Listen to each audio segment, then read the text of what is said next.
Introduction to Special Education Assessments. Hello, my name is Mariana Leñero. I'm a neuropsychologist and I have worked with children and teens with special needs for more than 20 years, conducting neuropsychological assessments. As part of this unit, I'm presenting an overview of the special education assessments, the different types, and the process the specialists follow. It is important to remember that we are presenting this from a psychoeducational perspective, not a legal one. Let's begin. Every time we request a service for our child, for example, support in academics or in socialization and behavior, we need to prove that there's a need for that service. This proof can be obtained through an assessment process. An assessment process is a complex process that should be conducted in the areas related to the suspected disability, and it's important to clarify that that process must be conducted by qualified specialists such as neuropsychologists, psychologists, or educational psychologists. There are 4 important pillars of the assessment process. We will discuss each one in depth: the interviews, the observation, the analysis of the informal assessments, and the norm reference or standardized test. With the interviews, the specialist will obtain information about the development history of the child, the family and educational history, pregnancy, labor, and delivery, and also the current problems your child is having in different environments, not just at school, but also at home.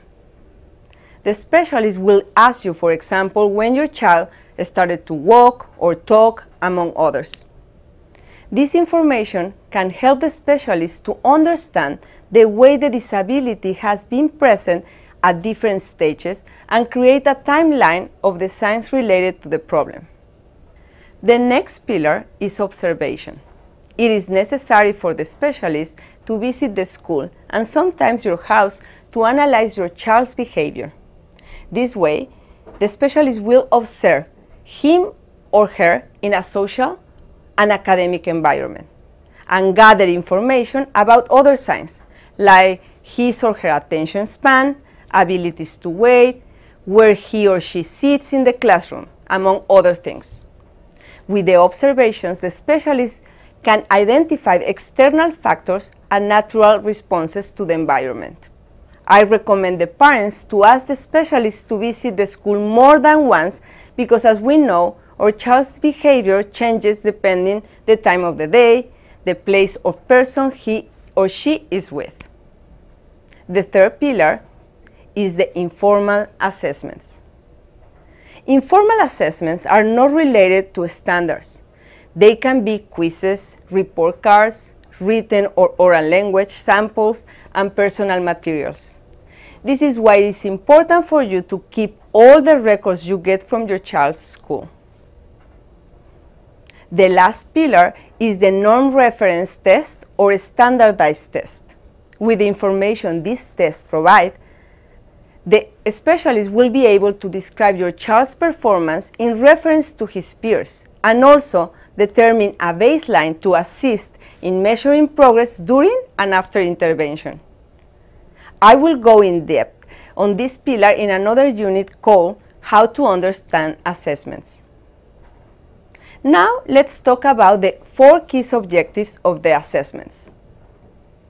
The first one is to identify what is the specific problem or disability the child has. The second objective is to understand the degree of severity, for example, mild or moderate, severe or non-significant. The third objective is to create a baseline to evaluate the progress and after receiving treatment. The fourth objective is for the specialist to offer specific recommendations and key actions that will help set program goals.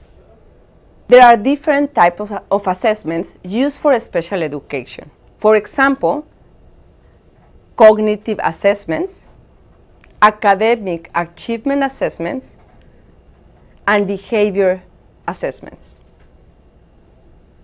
Cognitive assessments are used to measure the general intelligence of a person through a battery of tests that measure different cognitive processes, such as verbal and processing abilities.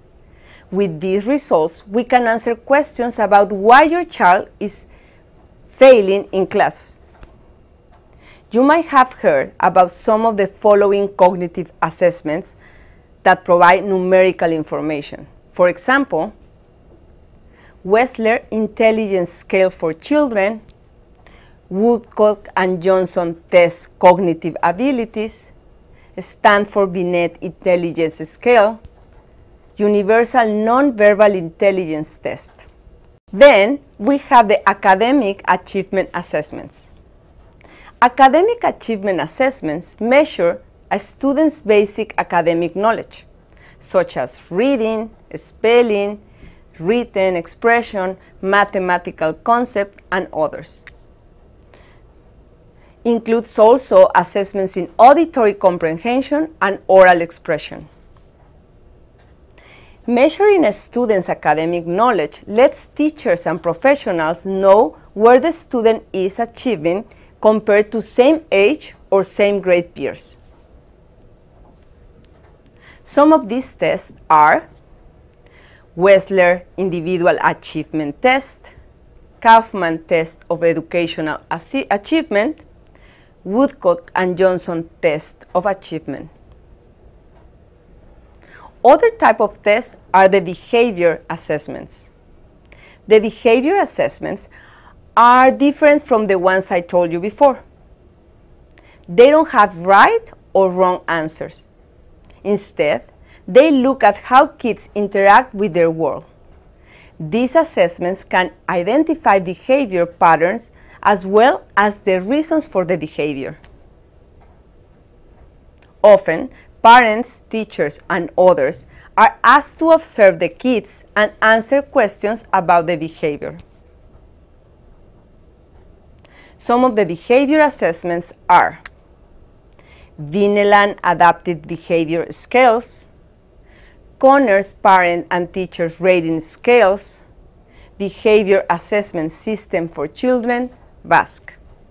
You can find this kind of tests and their results under the assessments titled Psychoeducational Assessments.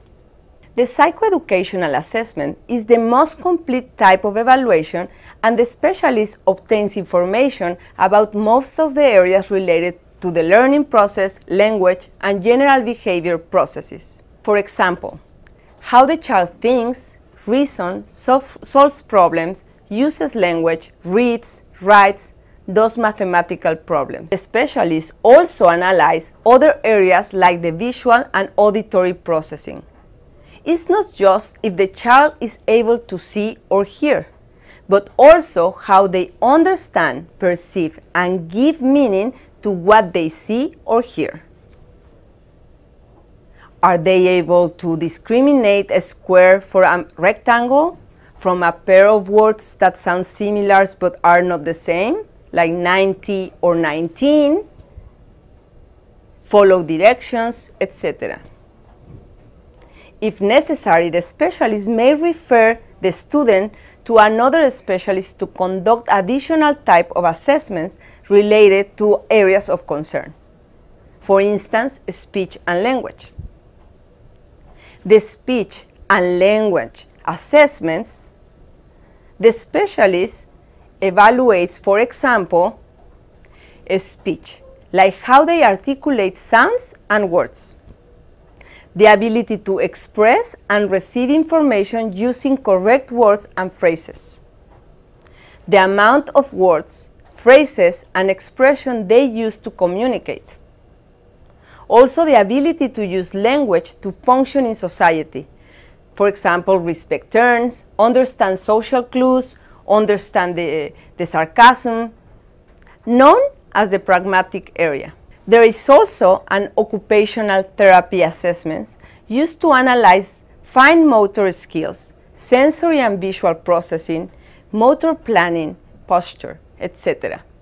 There are many more we won't review in detail, but it's important to know they exist. For example, adapted physical education assessment, physical therapy, transition, recreational therapy, mental health. With this, we conclude this unit about the special education assessments. Please remember the importance of being well informed about the needs of your child to request the services he or she needs. Thank you.